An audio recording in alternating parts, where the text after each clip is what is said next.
ما می‌خواستیم درباره جشن پوریم با شما صحبت کنیم. شما درباره این جشن اطلاعی دارین؟ جشن خونه؟ پوریم. جشن چی؟ پوریم. نه. باز بخوام جشن چی؟ پوریم. نمیدونم اصلا. چه خواهش کنم این یک از اون جشن رو ببینیم؟ چی؟ بله چه وحشتناک. نامیای اونه در رابطه با خونه آدم خوردنه؟ خونه آشامه؟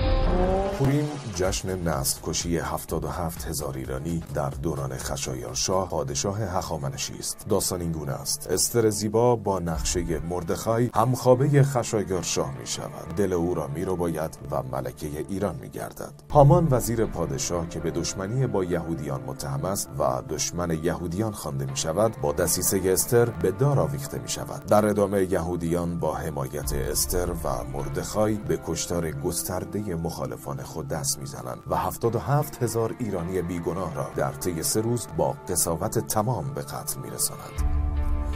روایت کتاب مقدس یهود از این واقعه چنین است: پس یهودیان جمیع دشمنان خود را به دم شمشیر زده کشتند و هلاکت کردند و با ایشان هرچه خواستند به عمل آوردند. کتاب استر باب 9 1 تا 17.